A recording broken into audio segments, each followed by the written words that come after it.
Série Interpretando as Sagradas Escrituras, um texto muito profundo e ao mesmo tempo muito simples, salta aos nossos olhos e eu quero analisá-lo juntamente com vocês. Paulo, o grande apóstolo da graça, escrevendo aos seus irmãos de Roma, lá na carta aos Romanos, capítulo 10, versículo 9, ele fez uma declaração bastante contundente. Ele disse que se com a nossa boca confessarmos Jesus Cristo e com o nosso coração crermos que ele ressuscitou dentre os mortos, nós seremos salvos. Agora, o que significa ser salvo? Nós precisamos sermos salvos do que, afinal de contas, o que é a tão falada salvação procurada e proclamada pelos cristãos? Será que nós precisamos sermos salvos do mundo?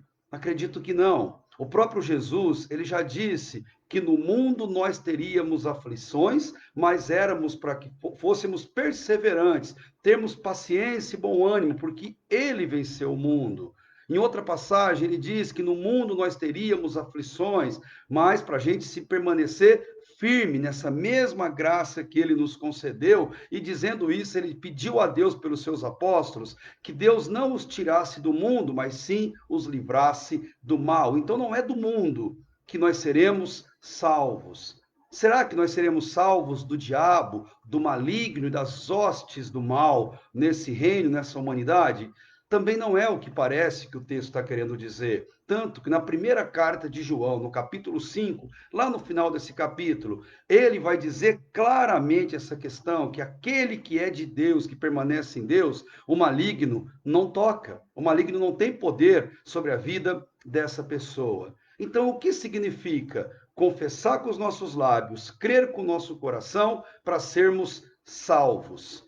Agostinho, o santo de Hipona, lá no século V da nossa era, ele explicou bem melhor essa questão e eu quero compartilhar com você. Agostinho, ele dividiu o processo da salvação em três tempos, que deixa muito claro como esse processo ocorre na vida de um cristão. Para ele e para nós também, olhando para a teologia paulina, especialmente em Romanos, ele disse que salvação, ela tem um primeiro tempo que é a conversão.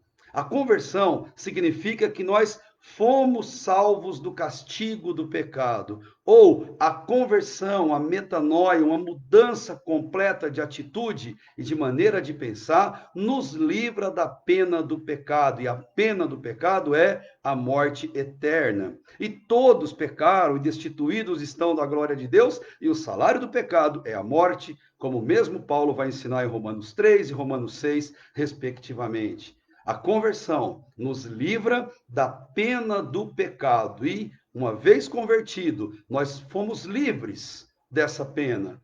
Mas ocorre um segundo tempo, um segundo fator que chamamos de santificação. Na santificação, aquele que já foi salvo pela conversão, ele continua sendo salvo por meio de um processo constante e diário. Se a conversão é o único caminho para Deus, a santificação é a prova de que estamos no caminho certo. Santificação, nós estamos sendo salvos e continuamos sendo salvos dia após dia do quê? Da pena do pecado? Não, porque a pena do pecado foi extinta com a conversão, mas nós estamos sendo salvos do poder do pecado. O pecado existe, continuamos pecadores, mas ele não tem mais poder sobre nós. Por isso que o cristão verdadeiro, ele cai no pecado por vezes, e ao fazer isso ele sente nojo, ele sente arrependimento, ele se volta para a cruz, ou como disse o grande pastor Charles Spurgeon,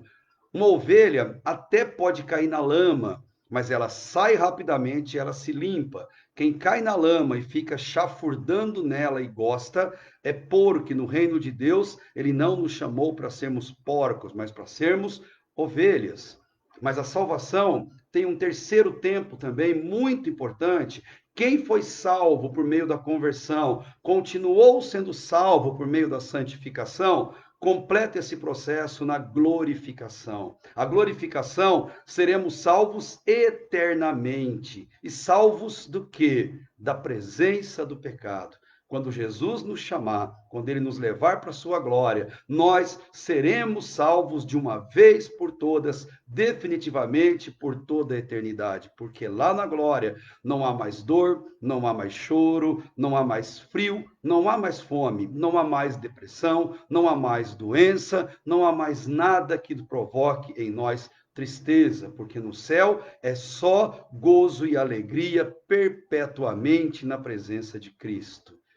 Quando Paulo disse que nós seremos salvos se nós confessarmos com a nossa boca e com o nosso coração crermos que Jesus ressuscitou dentre os mortos, ele quer dizer que nós precisamos da conversão, vivermos em santificação e aguardarmos ansiosamente pela glorificação, por aquele momento único e especial na presença eterna de Jesus. Creia em Jesus com todo o seu coração. Confesse com a sua boca, na sua igreja, na sua vizinhança e onde Deus te colocar, e seja salvo, hoje e para todo sempre. Que Deus abençoe a sua vida e que você ame interpretar as Sagradas Escrituras como ele deixou, como bênção para todos nós. Fiquem todos na paz eterna de nosso Senhor e Salvador Jesus Cristo.